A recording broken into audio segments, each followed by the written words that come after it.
And we're back. And we're moving into our second conversation for today.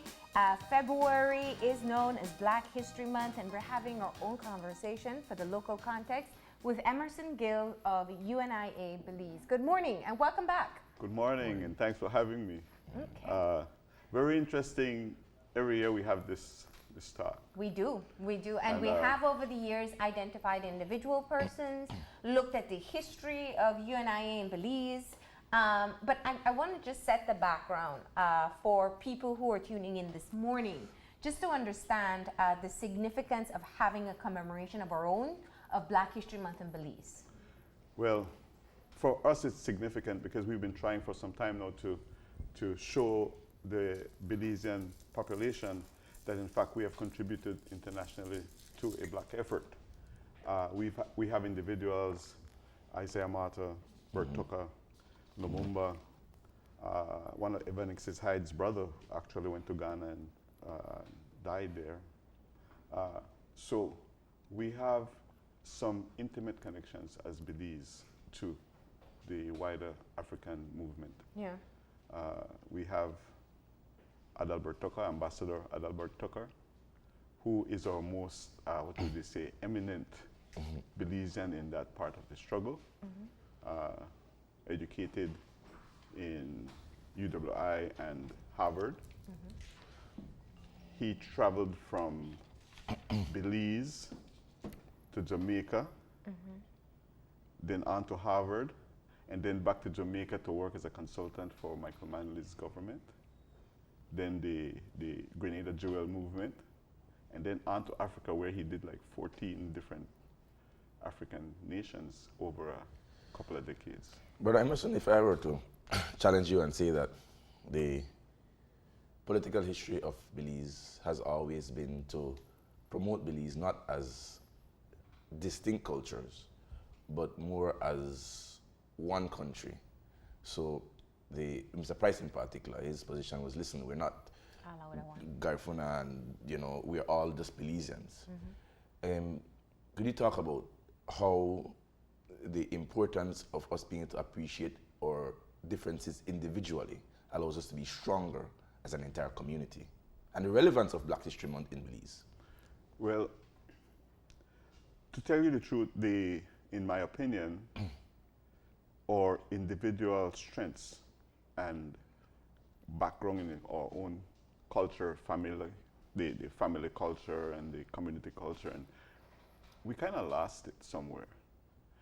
And we have, in that vacuum that we have lost that culture, some things have been replaced, and we are now like a ship without a rudder. We go here, we go there, we go in many different directions. But I will say that whether it's intentional or not, I think as individuals we must be curious about who we are and what our culture is and what is good or bad about any situation that we may get involved in. So with that in mind, I can tell you I got in a lot of trouble as a student coming up. I can say that when I was doing history, because I used to read a lot, my teacher put me out of the classroom because the questions I asked was kind of like a little bit of trouble. And I still aced his history class, even though I was immediately put out of the class after about 2 or 3 classes. I would go outside and sit down and only listen. I think that helped me to develop a keen ear and taught me to listen well. Let me jump back to one of the things that is important in setting the context. The efforts of your movement sometimes feels like a one-man journey. I know you are a stalwart in being a voice, in pushing it's not just so much about Black history or about Black appreciation, it's just about a recognition of acknowledging our ancestry and our contributions to the movements across the world. Why do you feel like you've not gotten that much support? For the similar reason that I did not get the support as a student when I asked questions that were troublesome or were contrary to another person's understanding or knowledge. we truly have to swim upstream in terms of how people like me function, because we're going against the social norms and the political norms, and so we are controversial, is a word that we could describe. But I think that our hearts are in the right place. I think that we're trying to bring an awareness, and we're trying to bring, truly bring an understanding to the knowledge of self.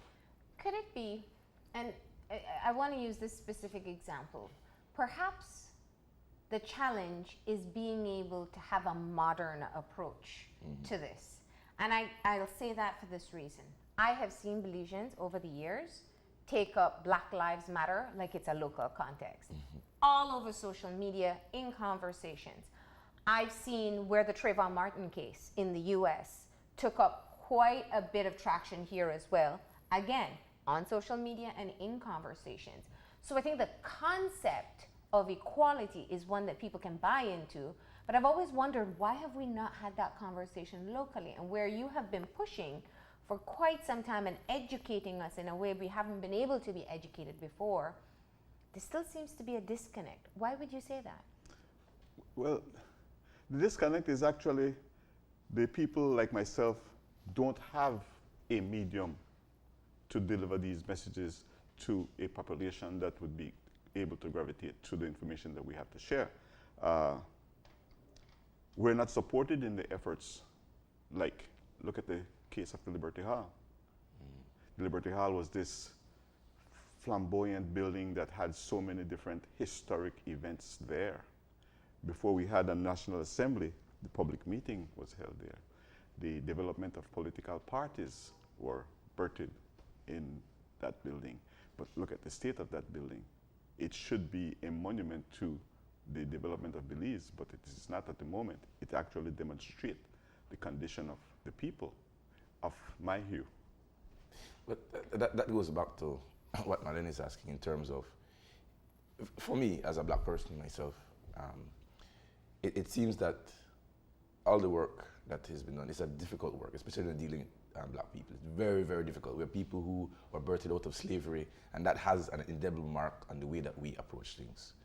So our leaders, people who stand up, take on a lot. It's a lot of hard work. But it also seems that the narrative seems to be, there are two things in Black History Month that people are not interested in terms of the new generation. Black people in particular are minorities. This whole play that we had in the past, that Creoles in Belize, for example, were the major culture, we're now absolutely a minority. So that makes you irrelevant in terms of calculations of certain things and nuisance value in other areas. The second aspect of it is history. Most millennials now are not thinking about history, they're thinking about the future. They're not thinking about what the first phone was and what it looked like. They're thinking about what the phone will look like in 20, 30 years. So the evolution of what it means to be Black in Belize has to take a quantum leap. And it somehow seems that the movement in Belize seems to be just romanticizing about history for what the past was, and not necessarily moving the conversation or the movement into the future. And I think the question is, how do we move the conversation? How do we modernize the conversation and the relevance of Blackness to Belizeans? To modernize the paradigm that we currently have, it takes a particular set of infrastructure. And one is a media forum that will deliver the message. But can I challenge you there? Yeah. There is social media. Social media is a tool that people from all over the world use that is free. But it's the message that is important. Yes. And the message is what spreads, not the person. The messenger doesn't spread online. It's the message that really attracts traction. I have to agree with that. And it is in that same light that I will say that a mind that is not ready to receive a message will not gravitate to the information that we may share. However, I have to say that historic things are putting Belize on the forefront at this very moment. Belize just recently attended the All African Peoples Conference in Ghana at 60. and in the person of Mr. Michael Flores. And we have the work that we have contributed over the last couple of years to the world Pan-African movement and the African family, the diaspora movement. We did not think it was a lot. But when Michael got to Africa, he found out that, in fact, we were contributing tremendously, or the work that we had put in was respected to a very high degree. So the message to Belizeans is, we got to pick it up. We got to pay a little bit more attention to geopolitics of our race, because Belize is not a vacuum by itself. Belize is a part of a bigger family. Absolutely. Of course. And we must begin to look at Belize in those terms. And again, we're not a minority. Well, it is just a census that says we're a minority. But that's a numerical fact. But what I was going to challenge there in terms of minority is, when we talk about Black history, first of all, what is Black? How Black is Black? And that's a very serious question. We've had Racindio on the show once talking about, sometimes not feeling Black enough, and having that challenge there. And if we're talking about an ancestry that's rooted back to Africa, then we're definitely not the minority. If anybody does any kind of investigation into the background. That's a whole other subject. You want me to go there? No. I'm just saying, because that may be let's do that for just a second, Yeah. and I'm going to go and talk about the origins of man and the fact that, in fact, the white man is a creation of, or derives from a Black man. So he is a Black man, but he don't call himself Black. He calls himself European for the benefits that brings to him. And in terms of the playing on words, white, black, good, bad, that's another whole other level that we can work on. And in fact, we're not truly Black. Black is a color. Black scientifically is the absence of color. It's the absence of color. So you see what I'm saying? So even if we begin to play with words, that's not who we are. That minority is not who we are. That European or that Black man or that, even Belizean. Who created these names? Why did they create the names that they have created? Why did they create Creole, Garifuna, European, Spanish, Latin? But the point I'm getting at here is primarily, if we look at the context of Belize, and again I go back to it, like people identify with what they're seeing outside of Belize more than what they see locally. And I think Kevin kind of started off in his first question pointing it out, that we divide ourselves more so by ethnicities than we do by color. Because we're all shades of brown in Belize, from light brown to dark brown. They're just all colors. So how do you build a movement, or not even a movement, just an identification? Because if my challenge is, or if I view my disadvantages based on my ethnicities, as a Creole person, I perhaps feel ostracized in this way. As a Garifuna person, I feel ostracized in this way. As a Hispanic person, I feel ostracized in this way. Rather than having people recognize that there are traces of African ancestry in everyone, or if you want to use the Black Lives Matter, there's some Blackness in all of us.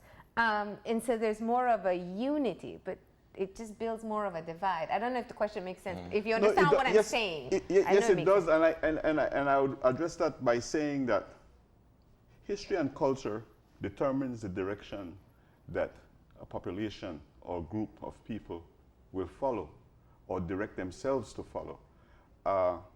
When you remove a person's history and identity and culture, you're literally you're bastardizing that person to a point that he will not know who he is, where he's going to go, because he has no reference to go back to.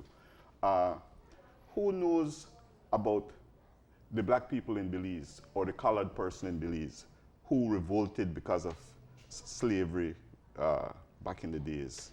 Who knows that the slaves in Belize shut down the commerce of Belize in 1670s for 3-4 years no money was made, and the European was flabbergasted and had to figure out and determine to make an agreement with the black people in Belize so that he could make his money.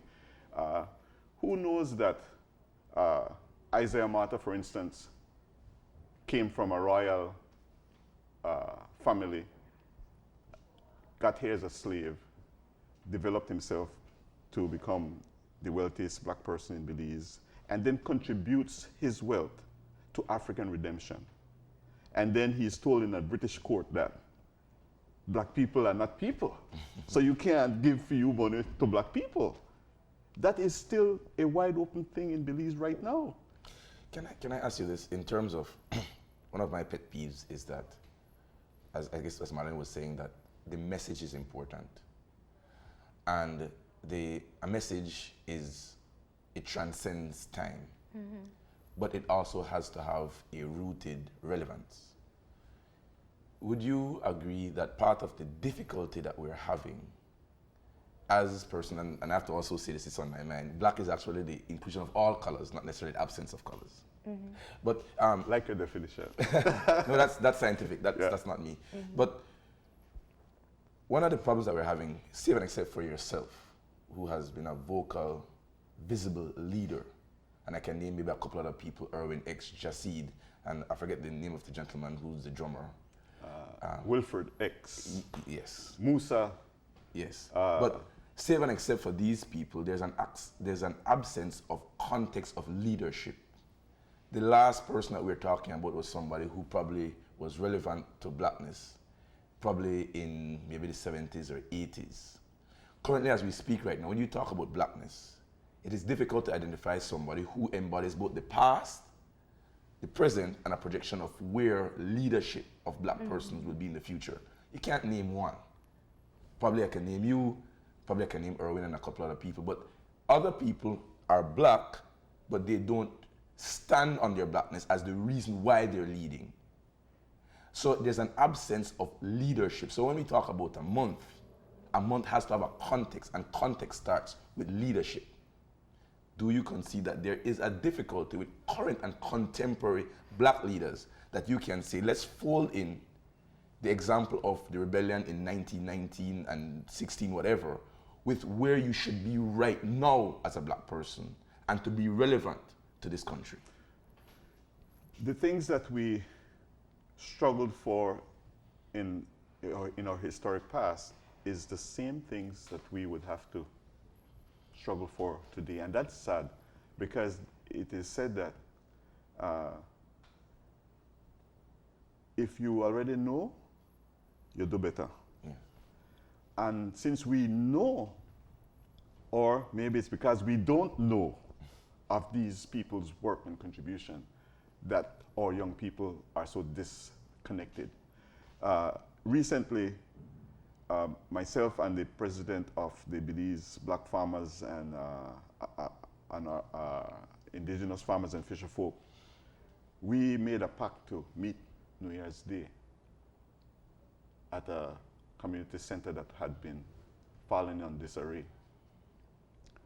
And we said to ourselves that that would be a measure of what our year would be. Well, I would like you guys to take your camera to Scotland Half Moon and look at that village center. Yeah. When we went there, it was gutted, there was no electric power, it was not painted for 12, 15 years. Grass was high. Matter of fact, it had the doors and windows and animals, and everybody was living in it.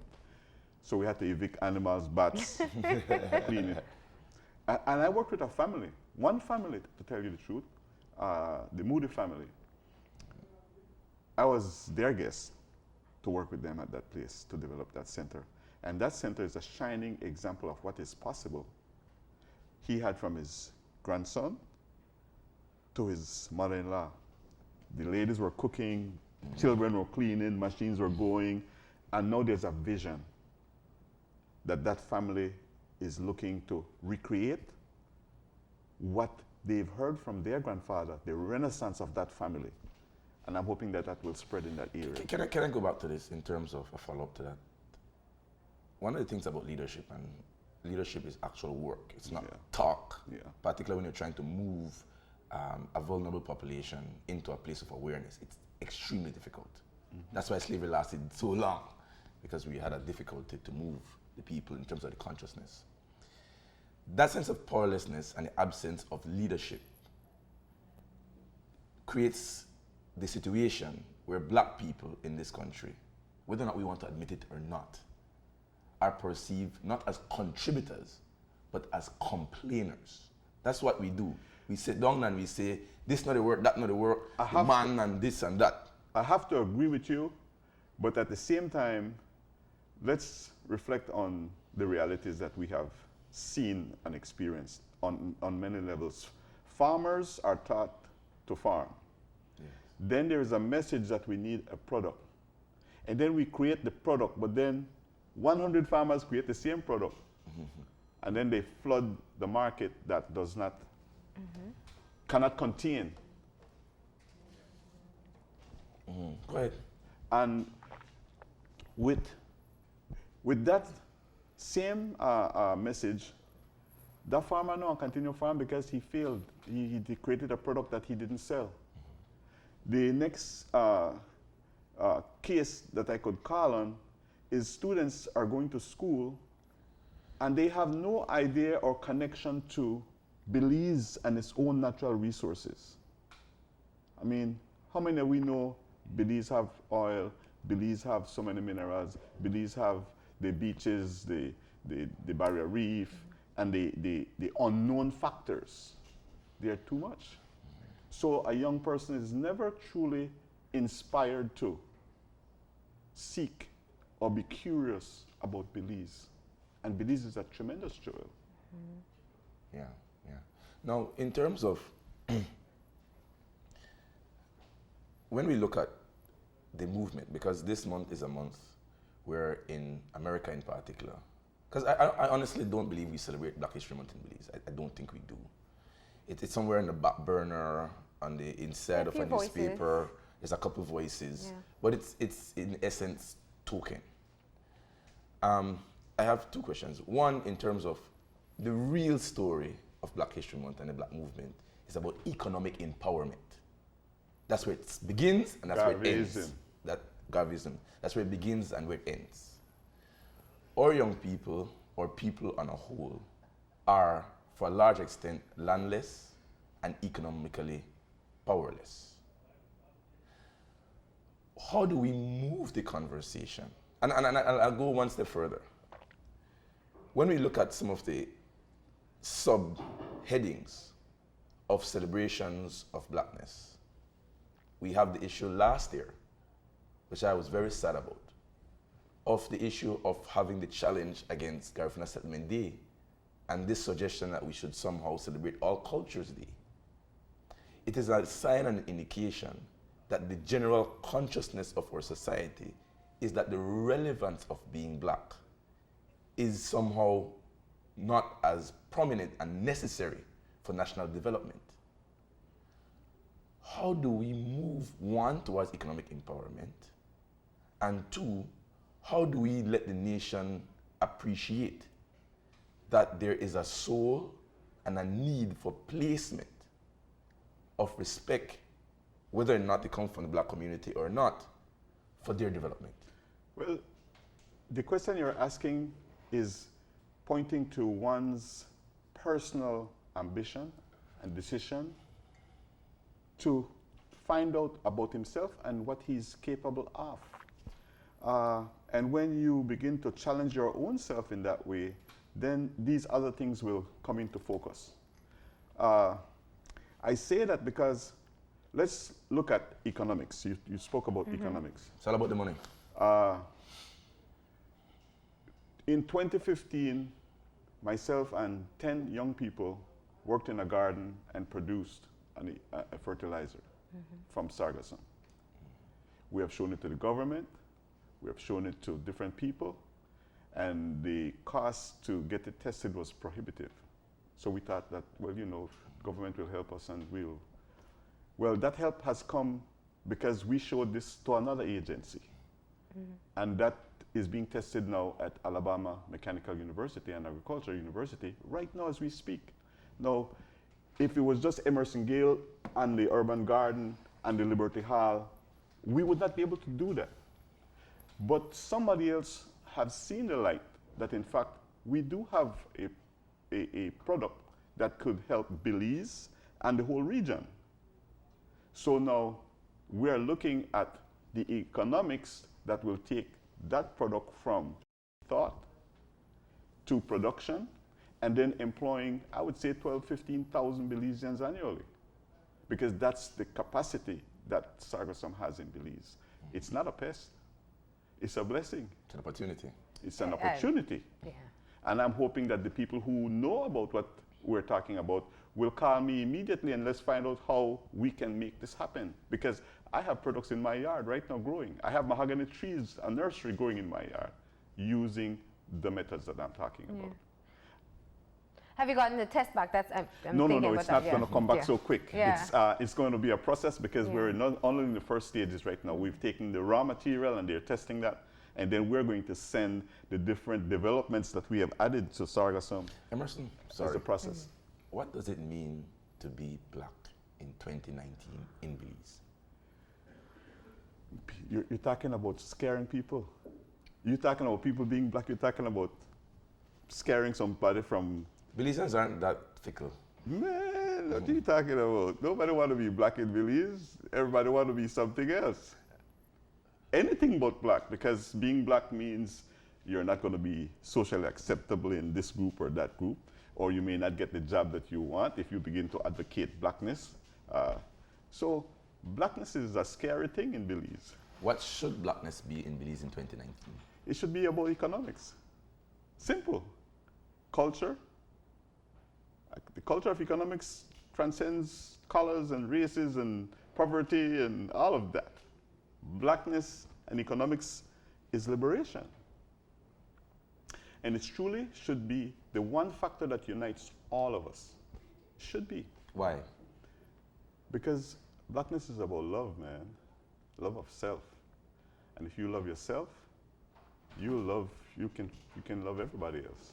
Truly loving yourself is where we should start at. Okay. Can you leave us with this in terms of almost a brand ambassador for Black History Month?